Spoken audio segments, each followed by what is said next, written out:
tardes a todos, bienvenidos y bienvenidas una semana más a nuestro ciclo de webinar patrocinado por TMM y Innovation Group. Disculpa. De acuerdo. El tema que vamos a tratar hoy es sobre calidad y productividad para alcanzar la excelencia operacional, bajo la dirección del ingeniero Nelson Cuello. El señor Cuello es ingeniero civil industrial, magíster en ingeniería industrial, magíster en gestión de activos e ingeniero mecánico, con 22 años de trayectoria liderando áreas de operaciones y mantenimiento en plantas de alto nivel tecnológico. También es especialista en el manejo de procesos productivos, gestión de mantenimiento y aplicación de herramientas de excelencia operacional, además de ser delegado para Chile del Comité Panamericano de Mantenimiento y también director de eficiencia energética en la FENOR. Así que tras esta presentación os dejo en manos de nuestro experto, el ingeniero Nelson Cuello. Cuando quiera, profesor. Buenos días. Buenos días.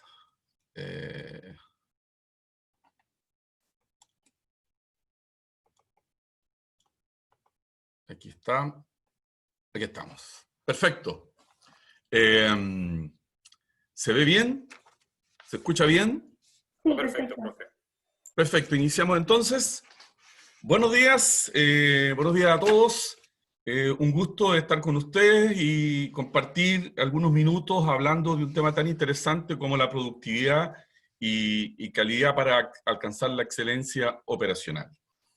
El título, bueno, ya mis antecedentes ya los dijeron.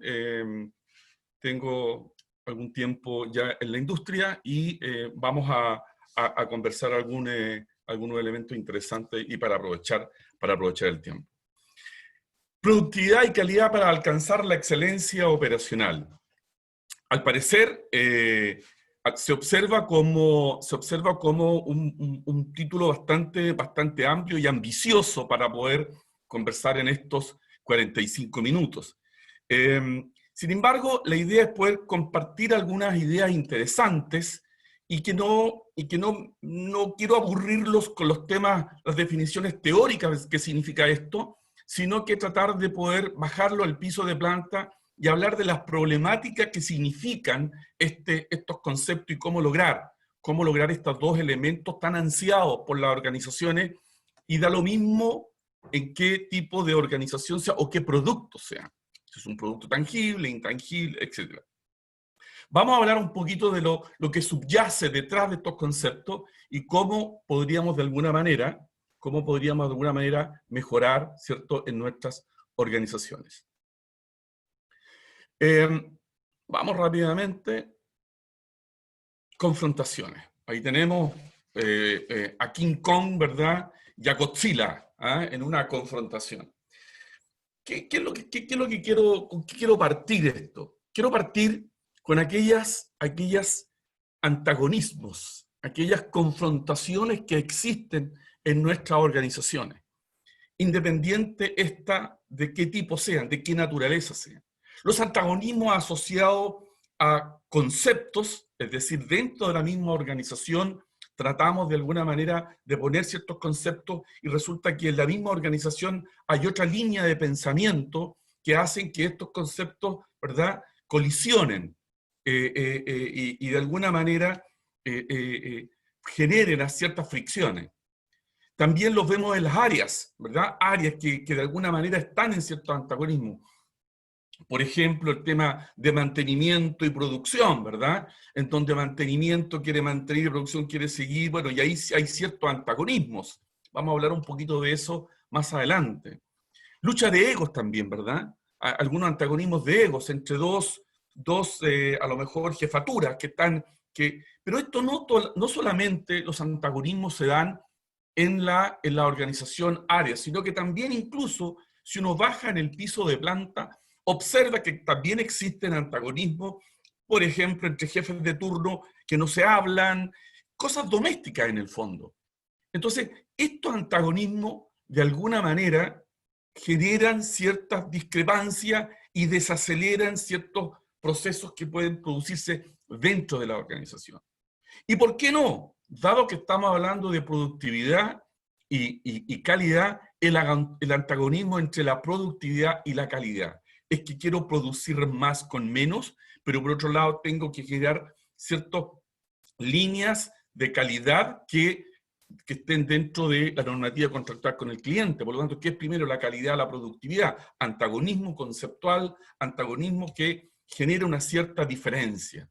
Y por lo tanto, esos antagonismos existen, tenemos que buscar esa alianza, tenemos que buscar la colaboración, pero tenemos que darle sentido al por qué uno es mejor que otro, o los dos, porque nadie me va a decir que es mejor productividad o que es mejor calidad, sino que en el fondo lo que estamos buscando es que logremos los resultados que queremos, ¿verdad? Y la viabilidad futura de nuestra organización. Y cuando hablamos de calidad, no solamente hablamos del producto final, sino que también hablamos de la calidad de lo que entra, los insumos que entran a la organización.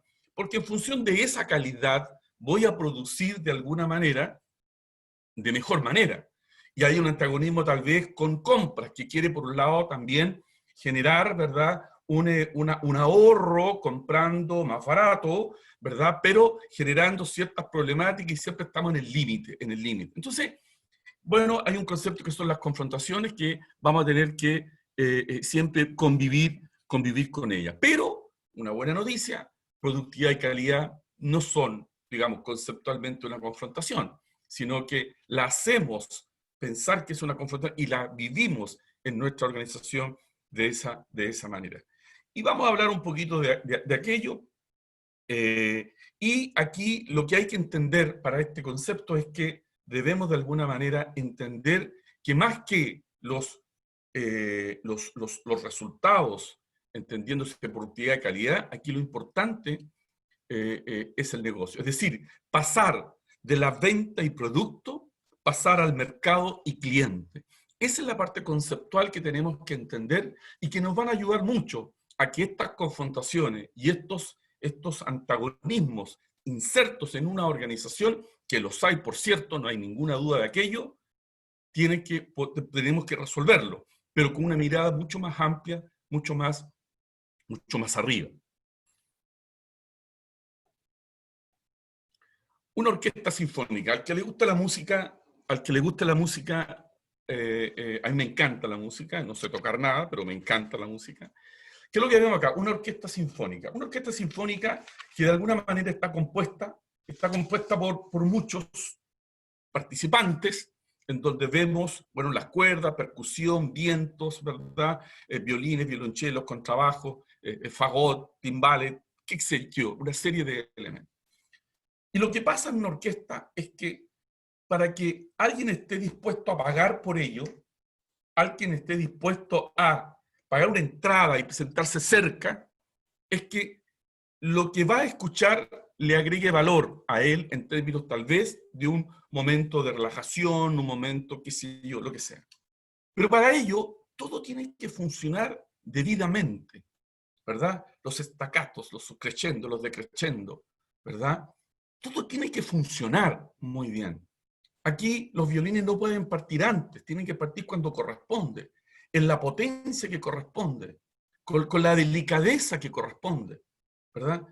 Y esto que aquí, esta orquesta sinfónica, en el fondo, aquí no hay egos. Aquí no es que uno parta primero porque quiero ser el primero, o voy a tocar más fuerte porque quiero que la gente vea que lo estoy haciendo mejor. Esto tiene que generar una cierta armonía para que funcione.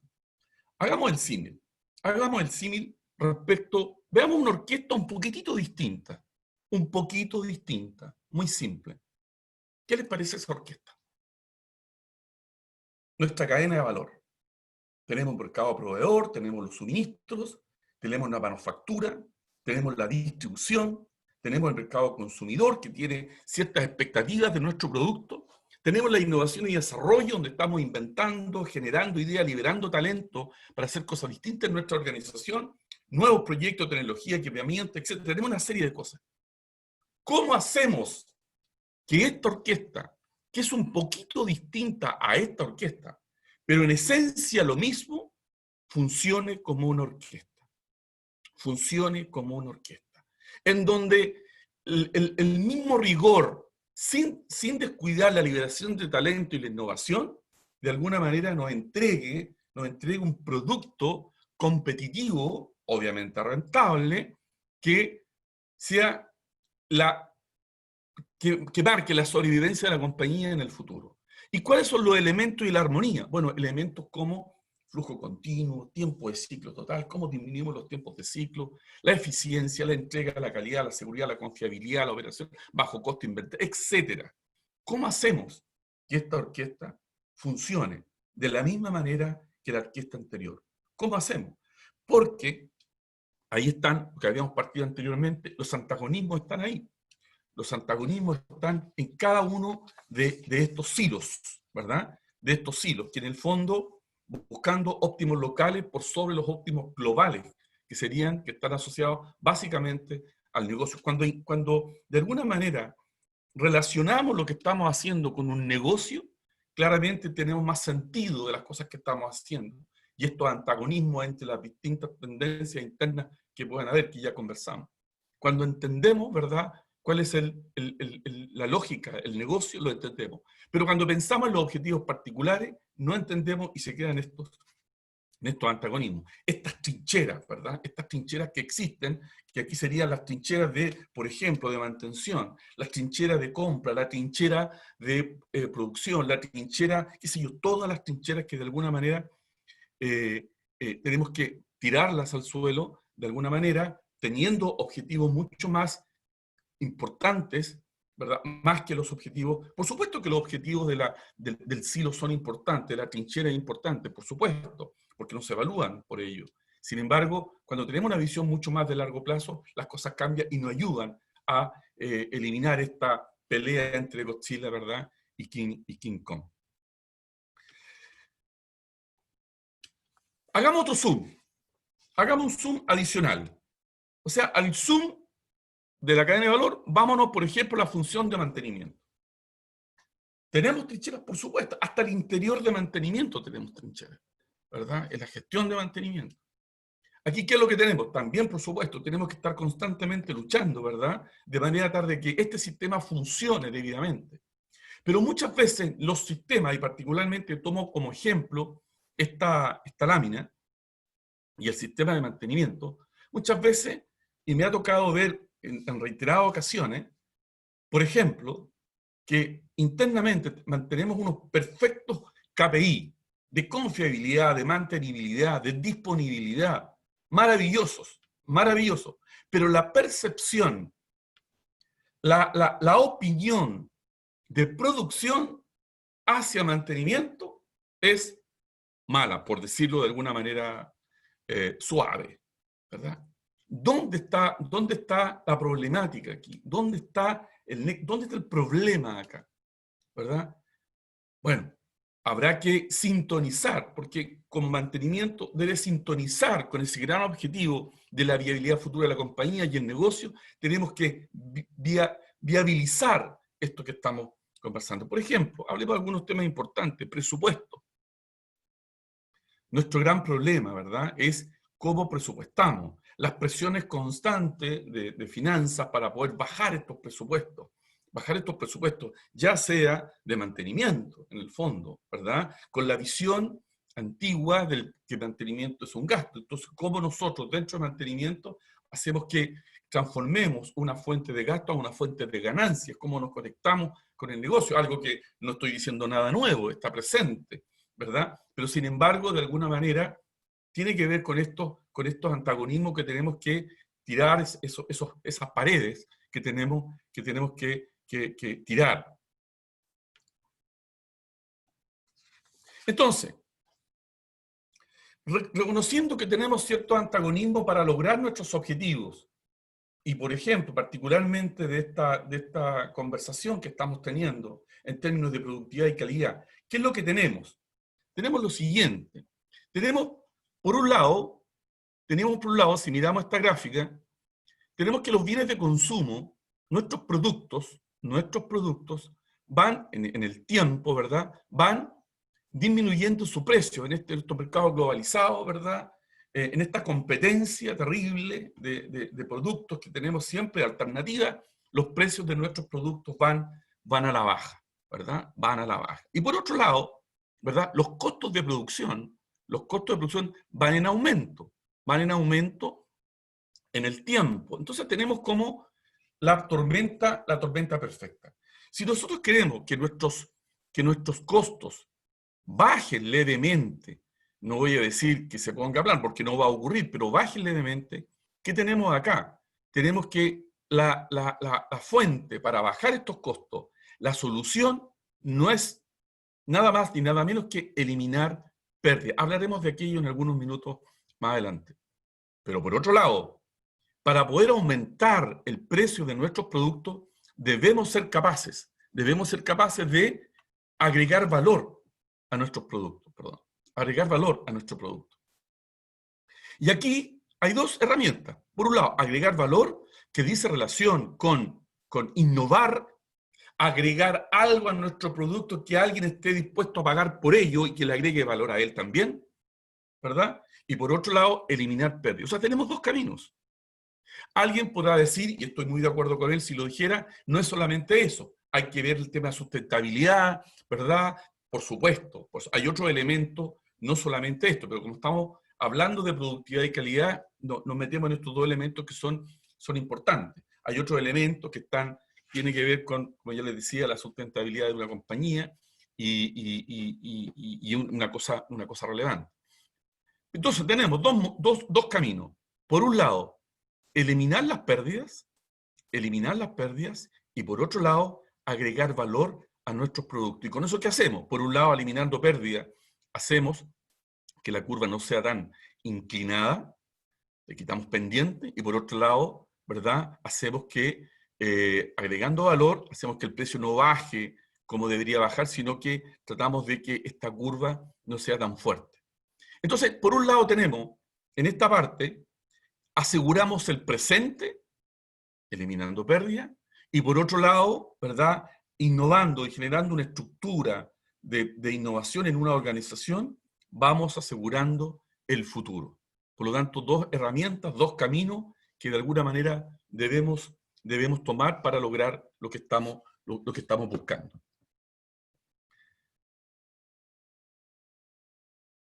Hablemos un poquito de productividad. Entonces, dije que no los iba a aburrir con conceptos teóricos. Sin embargo, quise tomar una definición que no es nueva, absolutamente, puse la fuente, Agencia Europea de Productividad de Roma en 1959. Pero me gusta porque me da la plataforma de poder conversar algunos temas con usted más adelante. Y dice lo siguiente, vamos a leer textual. Productividad es, sobre todo, una disposición mental. Una disposición mental. Es una actitud que busca el mejoramiento continuo de lo que existe. Es la convicción que hoy se puede hacer más y mejor que ayer y que mañana más y mejor que hoy. Miren qué interesante definición.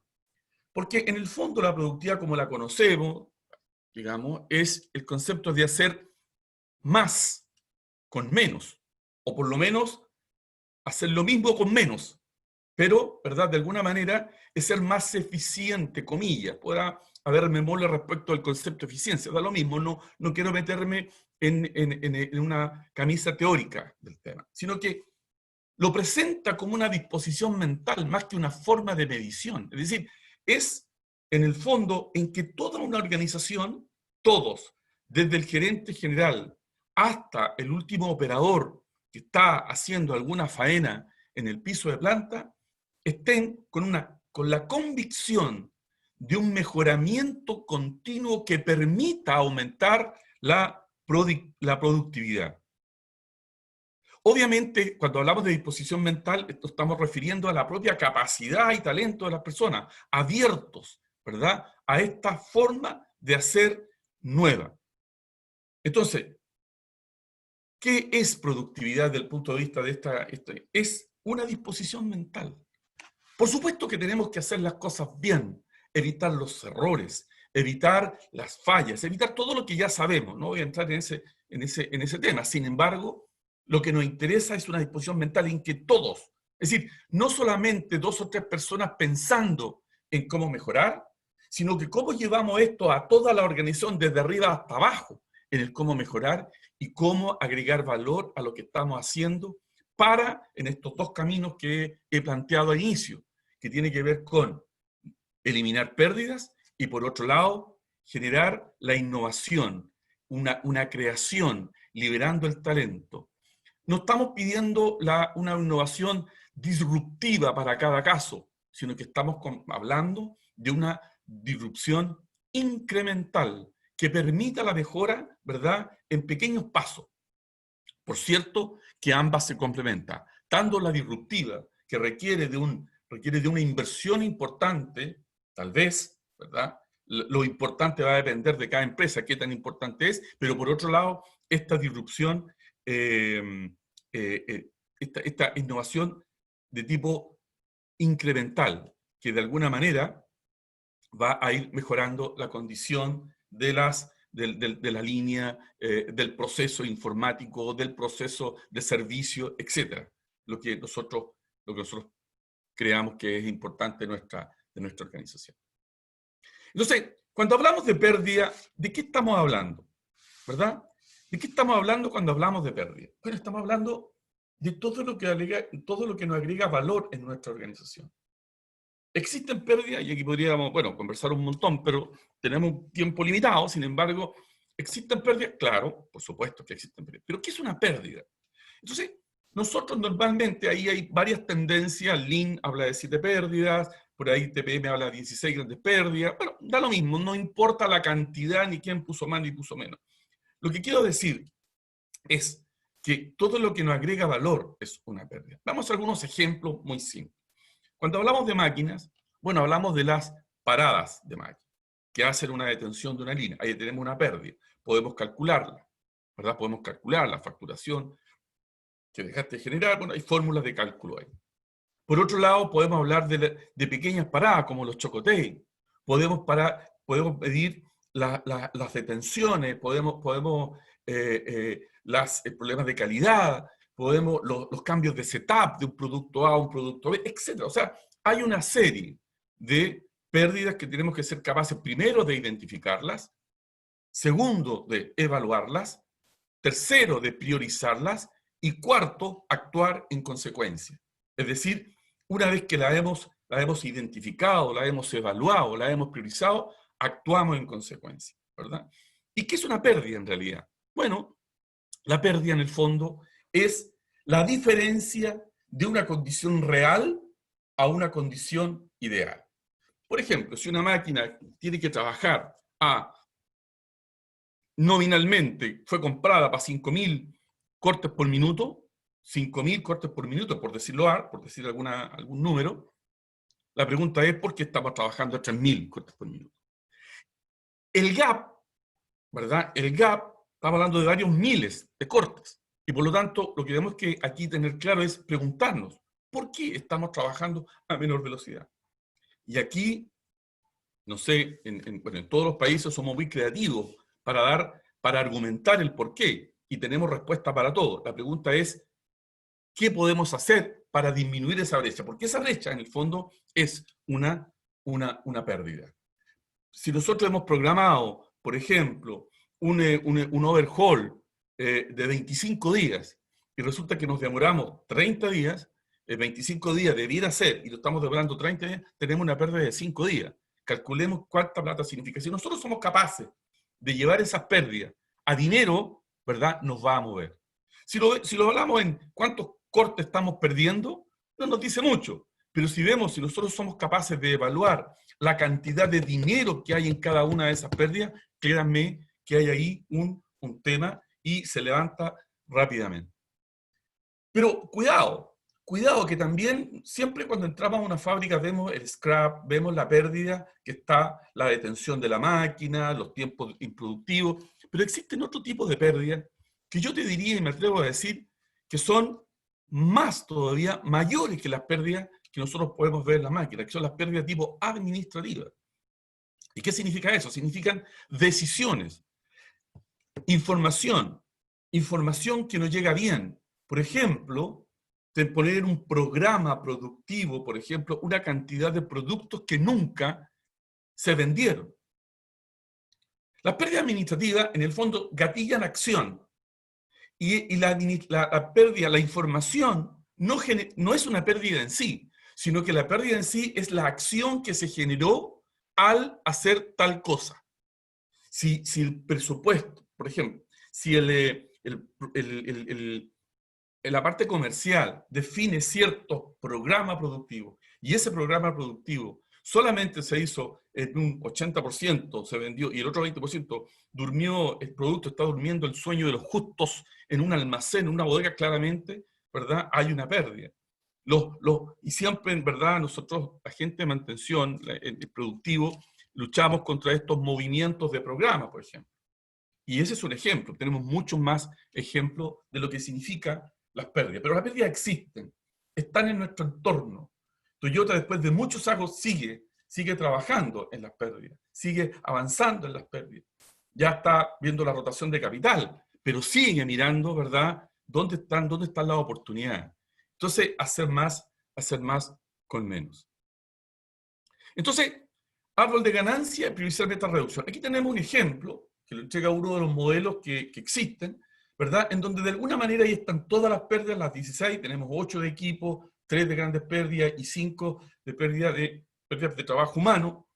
De alguna manera, y aquí el concepto que hay detrás de esta lámina, dice relaciones que los trabajos de productividad y calidad, ¿verdad?, que ya están evaluados, tienen que estar todo lo que estemos haciendo en una organización. Todo lo que estemos haciendo, todo, debe estar orientado a alguna eliminación de pérdidas. Porque si alguien me dice, mira, es que estoy orientado a un proyecto que tiene que ver con aumentar ventas. Entonces la pérdida era pérdida de ventas. Es que estoy trabajando en un proyecto informático. ¿Por qué? Para apurar ciertos procesos. Entonces la pérdida era pérdida de tiempo por tal cosa. ¿Se entiende? ¿Verdad? Entonces, claramente, las 16 grandes pérdidas, que uno debiera tenerlas ahí en grande puestas, son las prioridades de nuestra organización para aumentar la productividad. Eliminando pérdidas, aumentamos productividad. Porque si decimos que la relación entre la cantidad y calidad de bienes y servicios producidos y la cantidad de recursos utilizados para producir tiene que ver con el concepto de productividad, al eliminar las pérdidas, claramente estamos aumentando la productividad. Pero esta no es una tarea fácil. No es una tarea fácil porque primero tenemos que identificarla. Esa es la pega administrativa, si ustedes quieren. El problema posterior es cómo vamos a resolver esas pérdidas con proyectos particulares. Vamos a ver algunos modelos, algunas cosas que nos pueden ayudar a resolver este tema. Ahí tenemos un ejemplo, aquí tenemos un ejemplo de una línea productiva, en donde al partir la línea productiva, ¿verdad? Esta es la máxima, no sé si se me ve el cursor, máxima nominal, digamos, y ¿qué es lo que hacemos? Partimos, perdemos de producir, esto cuesta plata, producimos, no estamos llegando hasta el nivel superior, estamos perdiendo, pérdidas de velocidad por condiciones, por problemas, por calidad, incluso muchas veces no podemos llegar a velocidades nominales. ¿Por qué? Porque hay muchos problemas de pérdida debido a que empezamos a generar problemas de calidad y por tanto el trade-off entre mayor velocidad, ¿verdad? Mayor velocidad y mejorar la calidad, entonces no subimos lo que quisiéramos subir. Tenemos fallas, quiebras, setup, ¿verdad? Los cambios de programa, de artículo, qué sé yo, los cambios de todo lo que ustedes puedan pensar, cambio de láminas, de corte, en el caso de cajas, qué sé yo, están presentes. Y lo primero es quitarnos, ¿verdad?, limpiarnos los lentes y poder ver que no es tan fácil. Nos acostumbramos a ver que de esa manera siempre, la típica frase de que siempre ha sido así. Ya hay una herramienta muy interesante, que aquí podríamos estar un buen rato conversando, pero no tenemos el tiempo, que es el OEE, ¿verdad? El OEE, y ya hoy día una empresa que siempre muestra su OEE en una forma, a pesar de que este número ya tiene muchos años, esto nació con el profesor Nakajima ya por el año 60, en una industria llamada Nippon Denso, que en el fondo le vendía productos a Toyota, y ahí él inicia este análisis tratando de incluir en 3 conceptos en un solo número, que está asociado a la disponibilidad, la calidad y el desempeño.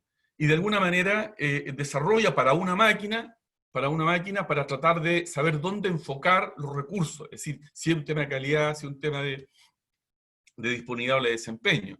Entonces, y aquí claramente están, bueno, ya nos habla y ya sabemos todo, uno podría profundizar un poquito en este número, pero por ejemplo, si tenemos un 80%, significa que hay, o tenemos 50%, en el peor de los casos, hay menos también, esto llamaban de la fábrica escondida, la fábrica oculta, ¿verdad? Y aquí claramente ya tenemos bien focalizado cómo hacemos que las pérdidas programadas sean menores, y este es un muy buen indicador que nos permite saber dónde están esas pérdidas y poder enfocarnos dentro de la fábrica.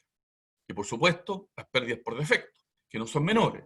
Y aquí hay un lineamiento, una relación muy importante entre la calidad y todo esto, estas pérdidas hacia atrás, estas pérdidas de parada, ¿verdad? Obviamente, una máquina que está constantemente deteniéndose, o con problemas, o con chocotey, o con mucho setup también. Eso significa que la partida muchas veces no es partida vertical y por tanto genera muchos defectos, más aún hoy día en máquinas muy veloces, muy robotizadas, ¿verdad? Y vamos a hablar un poquito también de la industria 4.0. Vamos a hablar un esbozo, digamos, por el tiempo que tenemos. Entonces, ¿qué es lo que ocurre? Hablamos de productividad, hablamos de las pérdidas, hablamos de OEE, hablamos de una serie de elementos. El problema, ¿cuál es? El problema, y aquí es por dónde empezar. Y hay un concepto que está acuñado ya por muchos relatores, pero que a mí me gusta mucho, que es el concepto de volver a lo básico. Volver a lo básico. Obviamente, esta máquina que vemos ahí está en una condición no buena, está en una máquina no buena, y esto tiene problemas colaterales.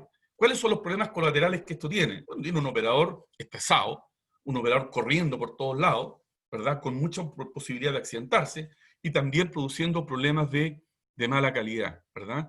Mala calidad que está ahí saliendo, que no están en la condición que uno requiere. ¿Y cuál es lo que uno anda buscando en el fondo? Anda buscando esta armonía, llegándolo también al concepto que vimos de la orquesta sinfónica que vimos al principio. ¿Cómo buscamos esta armonía? Armonía hombre-máquina-entorno, ¿verdad? Claramente, estos detalles, estas anomalías, entonces conceptos, cómo llevar esta condición. No quise poner fotos, porque tengo muchas para mostrarles, ¿verdad? En donde hay vibraciones, hay unos videos con mucha vibración que genera problemas, correas menos, ¿verdad? Que pensando que se ahorra una correa, mala lubricación. Todos estos elementos que de alguna manera generan un problema, ¿verdad? De mantención de las máquinas y que no está solamente asociado a la máquina, sino que al entorno también. Por supuesto, esto hay un tema. Entonces, el concepto aquí es volver a lo básico. Muchas veces intentamos poner parches sobre parches, pero muchas veces ataquemos, ¿verdad? Y voy a hablar algo de eso también, si es que nos da el tiempo. Pero hay un concepto muy importante, y esta es una lámina que seguro ustedes han visto en otra oportunidad, pero me quiero detener un poquito en esto. La excelencia operacional dice relación, hay varias definiciones. Si tuviera que decirlo así, es muy simple, es hacerlo correctamente, consistentemente, en un entorno muy importante, en un entorno que dé viabilidad futura a nuestra empresa. Pero para eso tiene que haber la excelencia operacional, tiene que haber un buen manejo, ¿verdad? Obviamente del riesgo de las personas, voy a hablar un poquito de eso, a ver si nos da el tiempo, y también tiene que ver, ¿verdad?, con ciertas certezas que las cosas van a ocurrir, ¿verdad? Certezas. ¿Y a qué me refiero con las certezas? Me refiero a que vivimos en un mundo de mucha variabilidad, y por tanto, esa variabilidad no nos da muchas veces la certeza, pero esa variabilidad existe y tenemos que convivir con ella. Pero el problema es cómo la entendemos. Y esa variabilidad está dada por varios elementos. Confiabilidad en los procesos, es verdad, que los procesos sean confiables, ¿verdad? Que una vez que yo haga algo en alguna parte, esto se vea reflejado en alguna condición del producto que estoy haciendo. Confiabilidad de los activos. Es decir, van a haber fallas, pero esas fallas sean de alguna manera, tengan un cierto nivel de confiabilidad, ¿verdad? Que yo pueda actuar, Y para eso existen indicadores como el MTBF que ahí aparece. Certeza en la confiabilidad de los proyectos, que estos proyectos partan en partida vertical, y no como muchas veces estamos acostumbrados, que parte el proyecto, ¿verdad? Parte una fecha y ya sabemos que ese proyecto se va a correr en algún tiempo. Y que esa partida vertical sea lo más vertical posible, valga la redundancia, pero no resolviendo problemas. Entonces aquí la planificación, muy importante. La mantenibilidad de los activos, es decir, si hemos definido que tal falla demora tanto, bueno, que no demore el doble, ¿verdad? Y la confiabilidad humana, por cierto, importante. Entonces, en el fondo lo que quiero decir es, tiene que haber cierta certeza para lograr lo que queremos, que es una confiabilidad operacional, que da pie, fundamenta una excelencia operacional que requiere mucho más que eso. Sin embargo, eso es como el desde para poder lograr estas cosas. Cada uno de estos temas se puede profundizar, absolutamente se puede, y existen las herramientas para resolverlo. Existen las herramientas para resolverlo, pero que son cada uno de ellas un mundo. Entonces, nosotros buscamos este sueño, buscamos de una realidad, buscamos un sueño. Y lo buscamos en la lógica, ya lo dijimos, para ser más productivo. Para ser más productivo, ahí decía, hablábamos del concepto de una disposición mental para esto. Entonces, esta disposición mental la podemos entregar con ciertas filosofías de trabajo. Que haya metodología, innovación, compromiso, liberación de talento, trabajo en equipo y cualquier más que ustedes quieran agregar para lograr estos sueños. Y que estén presentes, como muy bien lo dice la lámina, en un método que permita lograr la excelencia en todo lo que hacemos. Pero cuidado, cuidado. Existen muchos métodos, todos muy buenos. PMO, RCM, TPM, 5S, el DINI, podría seguir una lista. Las ISO, todas son muy buenas herramientas. Tenemos que considerar, sí, cuál es el problema. Es decir, dónde quiero ir. ¿Cuáles son los problemas? ¿Cuáles son los problemas? ¿Dónde quiero ir y cuáles son los problemas? Porque si yo no hago un nexo entre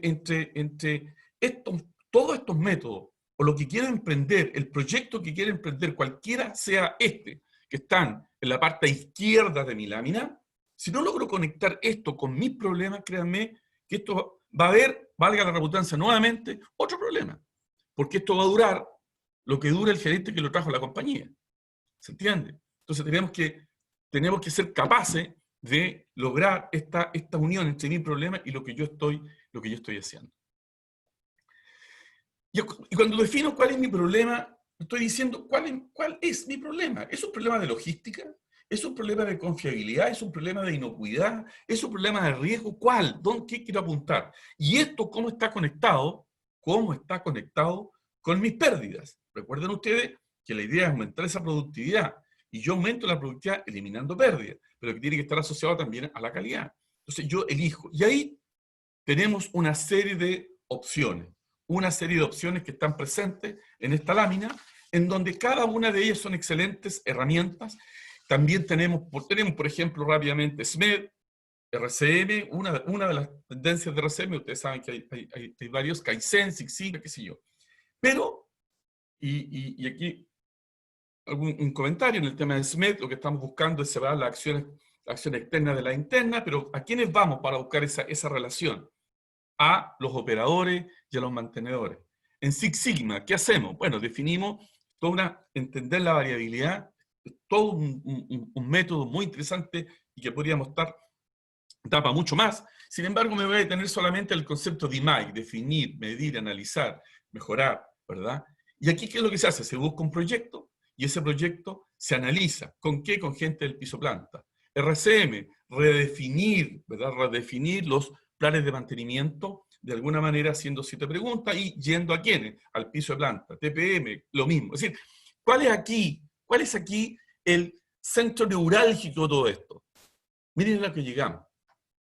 Miren a lo que llegamos.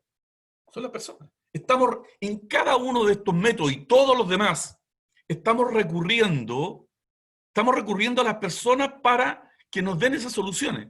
Y no están equivocados. Es así, tal cual.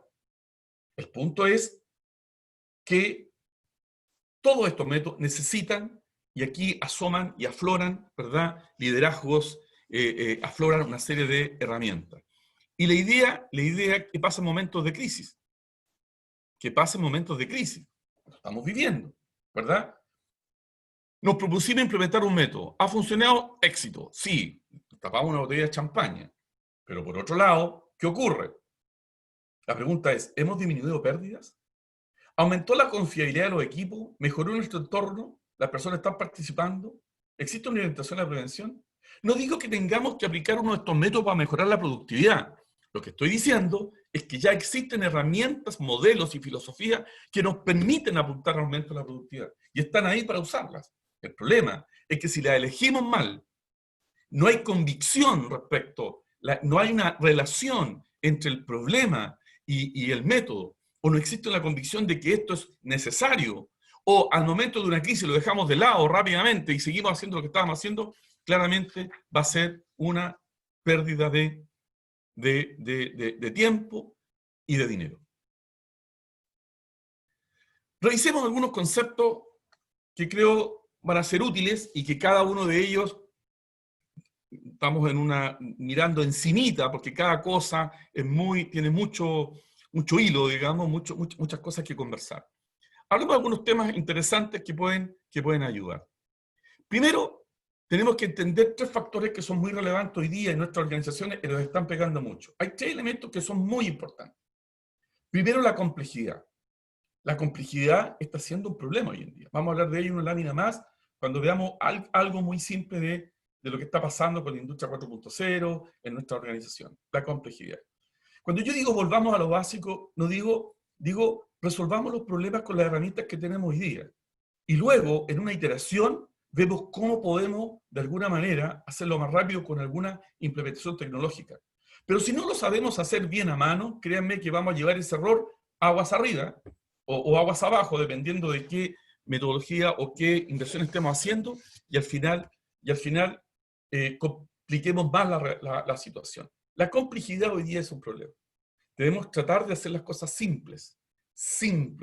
Nosotros tenemos como una formación ingenieril, estamos en una constante, ¿verdad? Tratar de hacer algunos modelos, pero hay muchas soluciones que se pueden resolver en forma simple y que no tenemos que meternos tanto y al final, o sea, no meternos tanto en tratar de complejizar más. Porque mientras más complejidad haya, más modos de falla hay. No sé si me entienden el concepto. Mientras más complejo es la solución, más modos de falla pueden generar un problema. Otro tema, y ya lo conversamos anteriormente, tiene que ver con la variación. La variación existe, está presente, ¿verdad? Y tenemos que ser capaces de entender esa variación. Y por otro lado, el error humano. El error humano va a estar, tenemos que generar herramientas que nos permitan eliminar ese error humano, haciendo poca-yoke o cualquier otra cosa. Pero hay 3 elementos, factores generadores de problema: error, variación y complejidad, que tenemos que ser capaces de resolver. Otro tema interesante es la industria 4.0 y cómo nos va a golpear. O sea, ya nos golpeó, ya nos está golpeando, la industria ya llegó, está acá, un concepto acuñado en Alemania, ya está acá, forma parte de lo que ya estamos haciendo, le llaman la 4ª revolución. Tal vez no es el mejor nombre, tal vez el nombre correcto es la revolución del conocimiento, ¿verdad? Hoy día necesitamos operadores en donde digamos que ya, podríamos decir que ya no es un problema tecnológico, sino que es un problema, yo le diría un problema de usuario. La tecnología está presente, no es un problema tecnológico. Es como el usuario, cómo el usuario se va a poder conectar. Hoy día necesitamos un usuario, un operador inteligente y conectado, inteligente que sea capaz de conectarse con nuestra nueva tecnología y por otro lado que esté conectado constantemente. Aquí hay un tema interesante, ¿verdad? Hoy día la industria 4.0 trae soluciones, nos trae muchas soluciones, pero también nos trae problemas.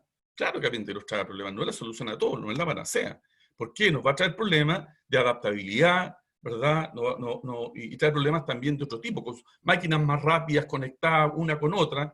Los problemas son mayores, los problemas son mucho más grandes. Cuando hay un error, este tema genera un colapso total si el sistema está todo conectado, líneas ya todas conectadas con sistemas que permiten, ¿verdad?, inteligentemente ir moderando los flujos y qué sé yo. Y hablamos de la industria 4.0, pero para mí el problema el problema es que no estamos hablando del operador 4.0, aquel conectado, ¿verdad? Aquel que necesita ciertas habilidades, aquel que debe ser recapacitado. También es en mantenimiento, por cierto, ya, ¿verdad? Necesitamos otro nivel de mantenimiento para este tipo de tecnología. Como dije, no es un problema tecnológico, es un problema de usuario. Un concepto que quiero transmitir también, que yo le llamé la Torre de Babel. ¿Qué significa esto? Significa que en muchas organizaciones lo que tenemos es una falta de comunicación increíble entre la gerencia y el piso de planta. Cuando uno va a la gerencia y escucha algunos comentarios de para dónde va la compañía y luego baja a nivel de planta, se encuentra con un mundo totalmente distinto. Pareciera que estás en otra planta, pareciera que estás en otra empresa, pareciera que estás con otro objetivo, ¿verdad?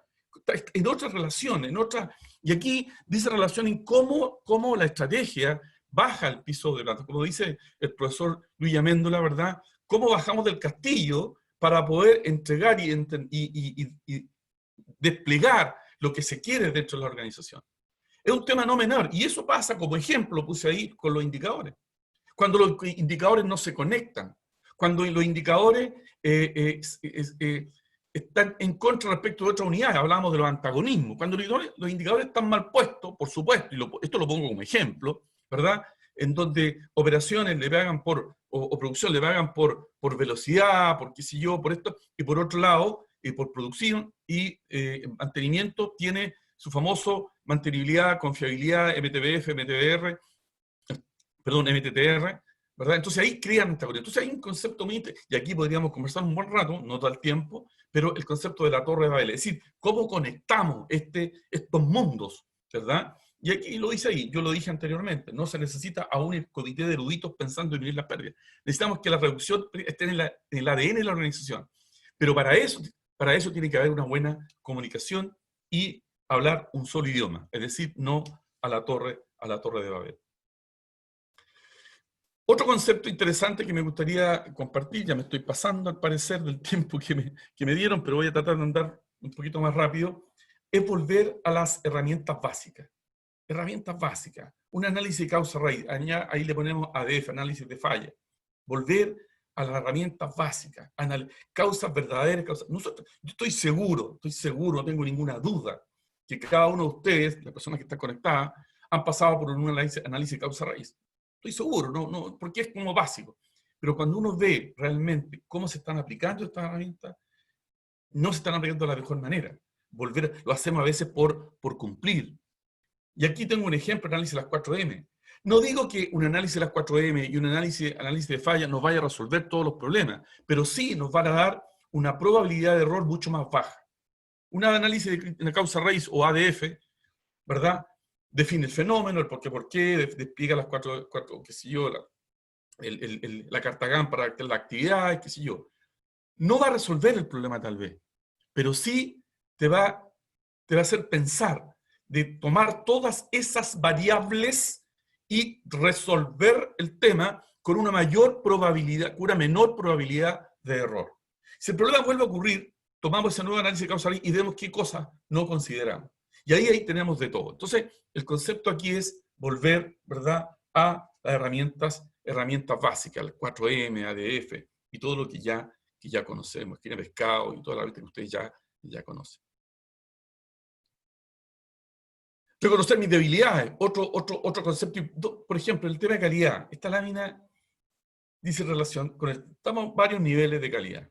Hay varios niveles. En el primer nivel, los defectos salen, yo sé que salen de mi fábrica. En el segundo nivel, salen defectos, pero yo los inspecciono internamente. Y por tanto, sale el producto que hay. En el tercer nivel, los defectos disminuyen. ¿Por qué? Porque un ciclo de mejora internamente para que el problema, dado que se generó un defecto, inspeccioné, yo mejoro y lo evito. En el cuarto nivel, defectos no salen del proceso. ¿Por qué? Porque yo lo resolví antes. Hago análisis de proceso, no control de producto, sino que control de proceso. Y cero defectos, ya no hago defectos. Entonces la pregunta es, ¿en qué nivel estoy? Reconocer mi capacidad para hacer cierta cosa. Y dado que reconocí mi capacidad para lograr cierto objetivo, actúa en consecuencia.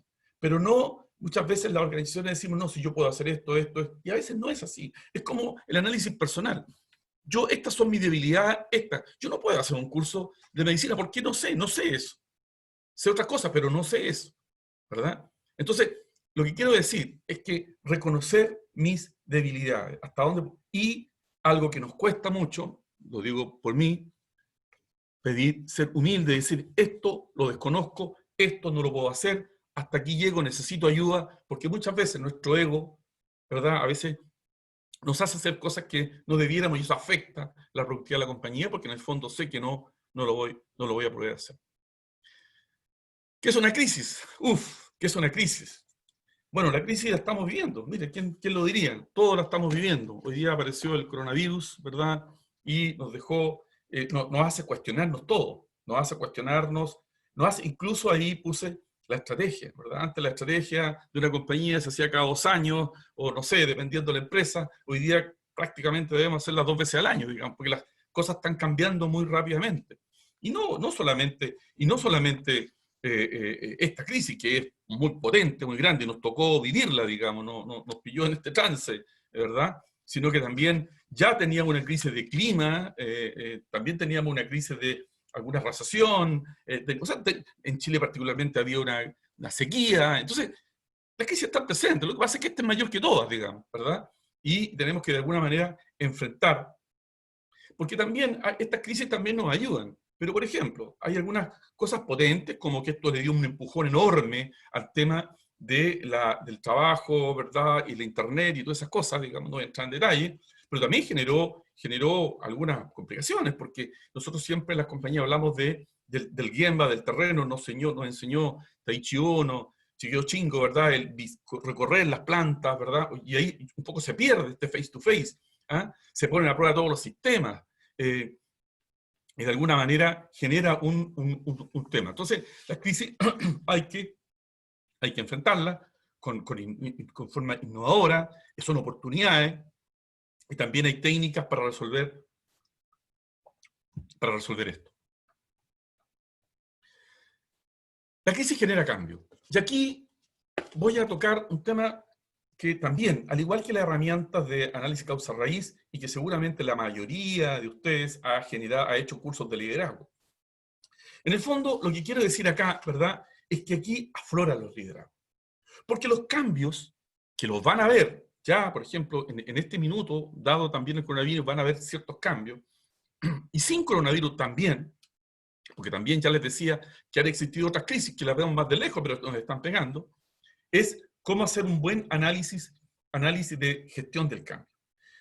Como les decía, se perdió un poquito el face-to-face, trabajando un poco desde la casa, que también es importante, y esto genera liderazgo. ¿Y qué liderazgo? Bueno, aquí hay diferentes tipos de liderazgo. Yo no voy aquí a entrar, seguramente, a lo mejor un profesor de recursos humanos podría ayudarnos más, pero claramente hay desde el taylorismo, ¿verdad?, al liderazgo transformacional, el liderazgo adaptativo, una serie de liderazgos que de alguna manera van a aflorar acá, el cómo vamos a enfrentar este cambio, cómo hacemos gestión del cambio. ¿Y por qué es importante? Porque ya lo dije, todas las herramientas, todos los métodos, todas las filosofías, la mayoría de ellas, por no decir casi todas, yo te diría todas, se basan en cómo vamos a trabajar con las personas en esta generación de ideas, liberación de talento para lograr los resultados que queremos. Sin eso, no tenemos nada. Pero para lograr eso, necesitamos buenos liderazgos que sepan diferenciar los individualismos. No son todos iguales, son diferentes y podemos tratarlos de esa manera, ¿verdad? Hay ciertos elementos individuales, somos todos distintos, por lo tanto ese liderazgo tiene que ser capaz de buscar, digamos, esas relaciones, trabajando en la cultura de la empresa, aprendizaje, organización y todos los elementos que de alguna manera, y aquí vamos a tener un desafío muy, muy, muy importante para lograr lo que queremos. Muy importante, y con esto ya estoy terminando, me pasé un poquito, mi disculpa, tiene que ver con una curva, que la curva de la J de modelo de Albrecht. Cuidado con esto, porque muchas veces cuando ya yo mostraba que estamos acá y queremos llegar acá, y en el trance del aumento de productividad y mejora de calidad, ¿verdad? ¿Qué es lo que ocurre? Ocurre que al partir probablemente no tengamos mejores resultados, sino que tengamos peores resultados. Sí, eso sí, porque hay un proceso de adaptación. Hay un proceso de adaptación de trabajo con la gente que en el fondo va a generar un problema al principio. Porque quizá para arreglar ciertas cosas vamos a necesitar más recursos y a lo mejor la productividad incluso baje. Pero si tenemos la convicción, tenemos la certeza, los modelos que estamos utilizando están directamente relacionados a mi problemática, créanme que en muy poco tiempo vamos a estar ya mejorando la situación que tenemos, la situación actual que hoy día estamos teniendo. Por último, y esta es la última lámina, una reflexión que me interesa. Las cosas no cambian, cambiamos nosotros.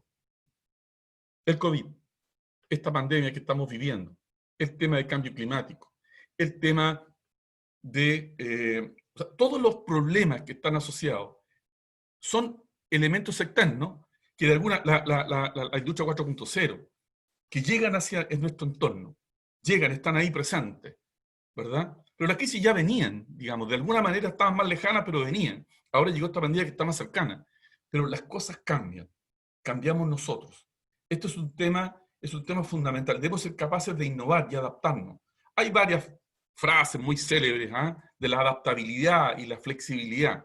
Bueno, yo las reitero, es fundamental lograr esta adaptación a estos cambios de una manera simple en donde las personas sean un elemento fundamental en esta adaptación. Las cosas no cambian, cambiamos nosotros. Estimados, muchas gracias.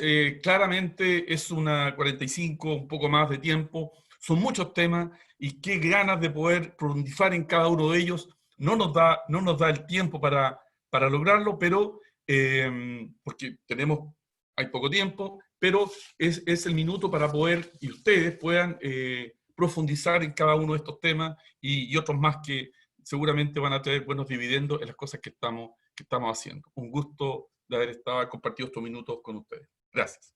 Muy bien, profesor. Tenemos 3 espectadores, bueno, ahora mismo 4, que se han animado un poco a preguntar. Uno de ellos es Jaime Vera, que pregunta cómo se resuelve el antagonismo entre los resultados y el cambio cultural.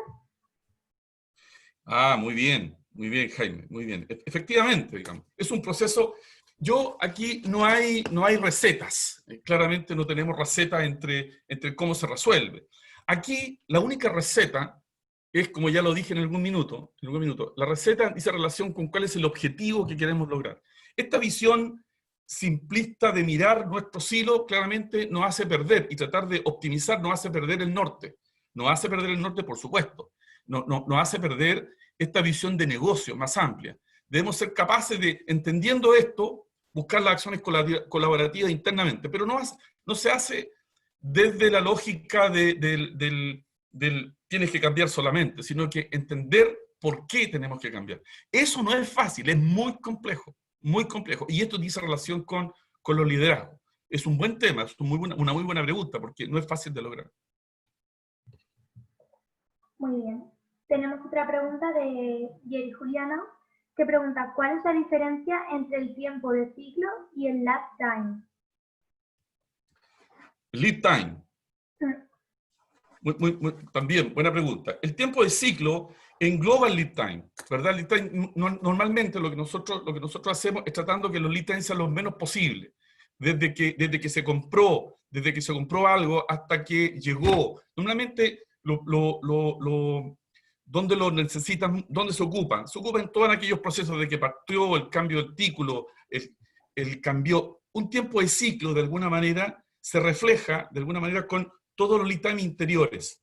¿Se entiende? El tiempo de ciclo, desde que yo compré algo, por ejemplo, hasta que llegó, eso es un tiempo de lead time. Pero ese lead time puede estar mucho más amplio como tiempo de ciclo. Es un tema interesante que se ocupa mucho para tratar de ser más productivo en los procesos de compra y en los procesos que estamos abiertos nosotros en resolver todos los días en nuestras fábricas. Muy bien, también tenemos a Sergio Adrián, que pregunta, ¿Cómo hacer sistemático el proceso de eliminar pérdidas y agregar valor a nuestros productos manteniendo sustentabilidad?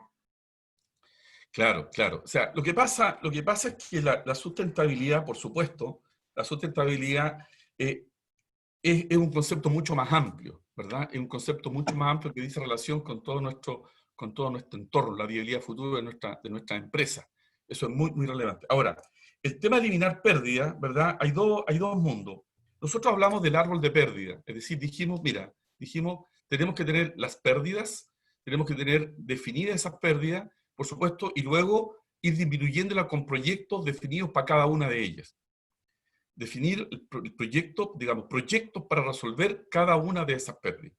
Ahora bien, una de esas pérdidas, por supuesto, puede estar asociado perfectamente a un problema de la compañía en términos de sustentabilidad.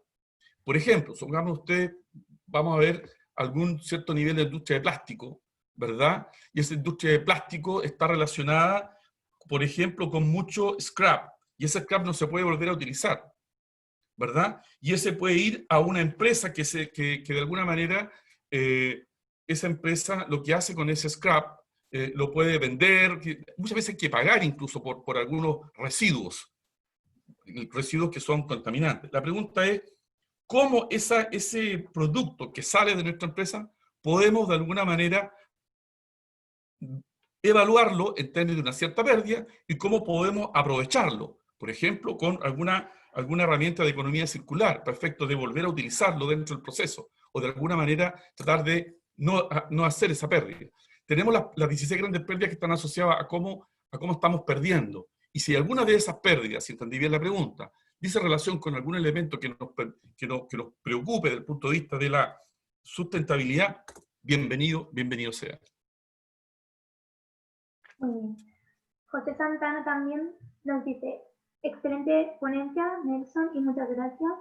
¿Cómo ves tú en nuestra realidad organizacional o empresarial que la empresa asuma su responsabilidad de educar, entre paréntesis, formar, a los colaboradores más allá de la capacitación y que realmente tenga un efecto en una transformación cultural? José Miguel, muy buena pregunta. Eso es algo que estamos viendo y que es preocupante, digamos. Lo que ocurre es que muchas organizaciones, justamente en estos minutos, en estos momentos, tiene de alguna manera, ha estado trabajando. Pero es en este momento, en donde tenemos que potenciar la capacitación y este cambio en la gente, en nuestra gente. Muchas organizaciones, no digo en todas, pero en muchas organizaciones que me ha tocado ver, lo que está ocurriendo es todo lo contrario.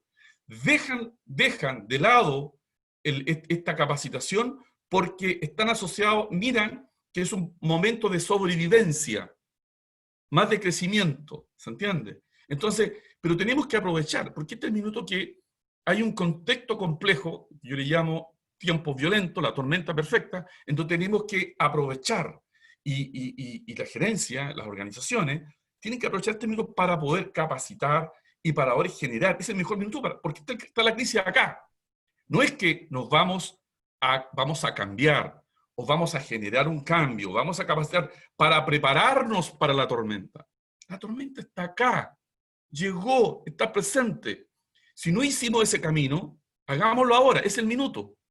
Ese remo que yo estaba preparando, ocupémoslo. Pero si no tengo remo, hagámoslo ahora, porque después podría ser demasiado tarde. Muy bien, vamos con la última pregunta de Jerry Juliana, que dice, hablaste de un árbol de pérdida y ganancia. ¿Podrías profundizar un poco más? ¿Podemos ver el impacto que tienen actividades de mantenimiento en los estados financieros de una compañía? Sí, Juliana. Mira, Juliana. Cuando hablamos de árbol de pérdida y ganancia, te cuento lo siguiente. Nosotros, yo les dije, tratar de identificar el árbol de pérdida. Pero imagínense, voy a poner el siguiente ejemplo. Este es un ejemplo medio coloquial, digamos, pero imagínense que yo llego donde el gerente general y les digo, estimado Juan, quiero decirte que hice mi árbol de pérdida y estamos perdiendo anualmente 20 millones de dólares. ¿Qué me va a decir Juan? ¿Qué estás haciendo? Entonces, ¿cuál es el concepto? El concepto es el siguiente.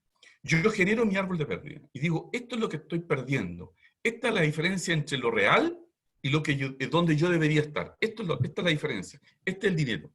Entonces, a continuación, yo determino el árbol de ganancia. ¿Qué significa? Digo yo, ok, de esta pérdida, de 100, por ejemplo, en fallas de máquina, voy a recuperar el 10% el próximo año, y el 50% el año siguiente, y el 60% el año siguiente. Entonces, me creo un proyecto de mediano plazo, en 2 a 3 años, en donde yo digo, con estas herramientas y con este trabajo voy a disminuir. Entonces, inmediatamente cuando yo genero mi árbol de ganancia, genero proyectos mi árbol de pérdida, cuando genero mi árbol de pérdida, genero proyectos para mejorar.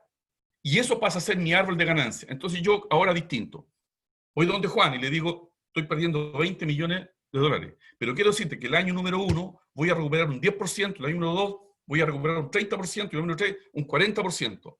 ¿Cómo? De esta manera, con estos proyectos, cada uno de estas cosas. ¿Y dónde? Apuntando a dónde está el potencial de reducción de pérdida.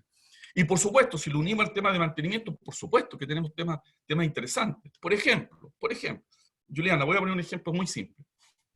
Si yo tengo $1 millón, $2 millones de dólares en repuestos, bueno, ¿cuál va a ser mi proyecto? Y eso es una pérdida. ¿Cuánto debería tener? Algunas personas hablan de un 2% del activo fijo que debería ser un valor normal de repuesto. Va a depender. Pero, por ejemplo, si yo tengo, no sé, ponte tú 10 millones de dólares en repuestos.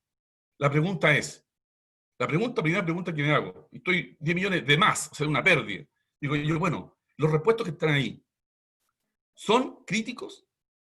¿Son efectivos? ¿Los voy a ocupar todos? Y si nos metemos buceamos en ese stock, probablemente nos vamos a encontrar con repuestos que están obsoletos, repuestos que están malos, repuestos que están perdidos, etcétera, etcétera. Entonces, la idea es, vamos a iniciar un proyecto, estoy poniendo el ejemplo del inventario de repuestos, que nos permita, de alguna manera, analizar la efectividad y la salud de todo ese inventario. Y así, sucesivamente, para fallas, para todo tipo de problemas asociados a mantenimiento. Muy bien.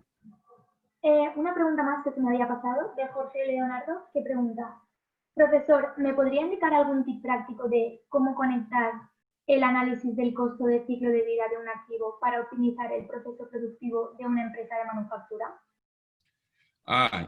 Interesante. El costo de ciclo de vida. El costo de ciclo de vida me dijo, ¿verdad? Sí, exacto. Sí, el life cycle cost. Sí, bueno, mira, ese es un gran tema. Ese es un gran tema que no podría contestarlo en una pregunta, pero yo diría que es uno de los elementos básicos en el caso de mantenimiento. ¿Cómo nosotros podemos alargar el ciclo de vida de nuestro equipo? Ese es un tema fundamental, porque dice relación básicamente con la inversión que estamos haciendo respecto al equipo. Cuando ese ciclo de vida asociado a una mala utilización, a una mala mantención, a una mala decisión de compra incluso, a una mala decisión yo te diría que para mí lo fundamental aquí dice relación con la planificación de las compras del equipo. Como primera cosa, la buena elección del equipo. La buena elección del equipo. Fundamental, la inversión, ¿verdad? La mantención, el servicio técnico, etcétera, etcétera.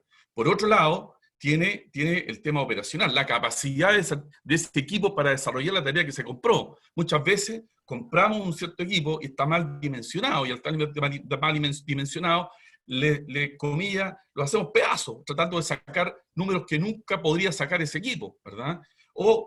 Y también la mantención, hasta que el equipo ya se... Pero es un tema no menor, ¿eh? Yo te diría que la clave, si tú me dijeras a mí cuál es la clave, mira, muchas veces yo siempre digo lo mismo, cuando uno compra un equipo, más del 60% ya está hipotecado los costos de mantención de ese equipo, porque ya lo que puede hacer ya está elegido, tiene una cierta mantenibilidad, una cierta confiabilidad, tiene ciertos datos que ya están definidos cuando tú compraste el equipo. Entonces, lo que quiero decir es que hay teorías que trabajan muy bien y creo que creo que una de las, digamos, el tips más importante para mí es la elección. Lo que pasa después ya dice relación con lo que somos capaces y la cantidad de recursos que queramos involucrar dentro de este análisis. Muy bien, no hay más preguntas, profesor. Solo me Bien, queda pues. darle las gracias por su tiempo. Y también me gustaría recordarles a los espectadores que este ciclo webinar lo patrocina PMM Innovation Group y la próxima semana expondremos el tema cómo implementar un modelo de confiabilidad de la mano del experto José Contreras. Les animamos a que asistan también. Me gustaría comentaros que en nuestra página de PMMCX se ha publicado la nueva revista PM Journal llamada Innovación y Excelencia Operacional. También les invito a que se suscriban y así poder recibirla. Y por último, me gustaría informarles de los nuevos mini posgrados que ofrecemos en PMM Business School. Son 9 cursos independientes, 100% online, a tu ritmo, con certificado de aprobación cada uno y desde $35. Si estáis interesados, os animo a entrar en PMM Business School y en el apartado de programas podréis encontrar información detallada. Muchas gracias por asistir al webinar, buenas tardes y esperemos veros pronto.